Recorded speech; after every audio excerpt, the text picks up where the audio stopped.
This is just a short clip we've done to show you Harry working. He's just over 2 year old. We've bred a few pups by this dog.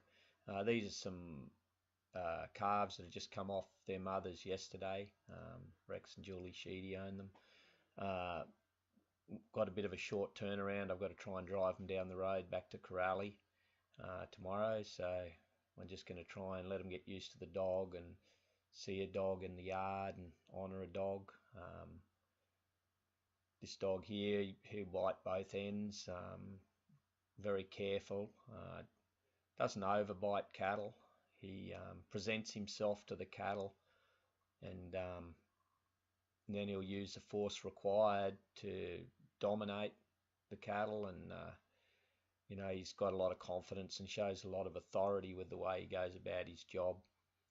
I don't like dogs that bite for no reason or do what I call cheap shot bites. I like a dog that you know, only bites if necessary to gain respect. And the final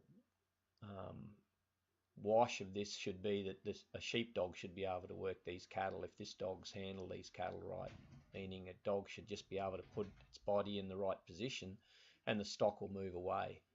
We saddle a lot of our cattle with this dog before we work our cutting horses on them. Again, if a dog overstirs cattle or overbites cattle, I don't believe that's good for anything at all. You want a dog that presents himself. If those cattle move away from him, he doesn't harass them. If they want to take him on, he's got to have enough authority to beat them and control them, but then soften back down again. And this dog also has pretty good awareness of what's going on around him.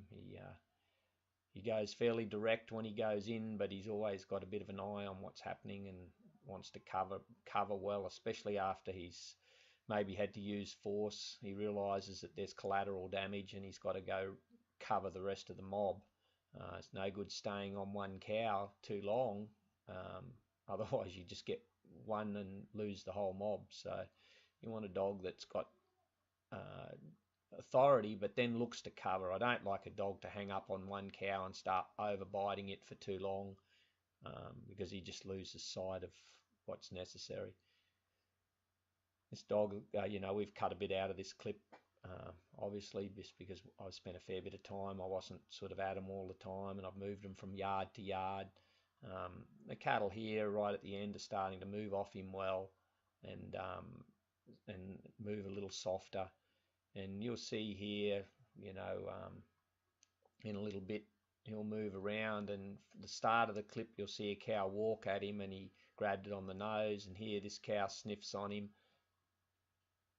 He just holds his ground, goes to ground, the cow moves away, good. Obviously it had a different persona when it presented itself to him, so he didn't deem it necessary to bite that beast. This is Harry.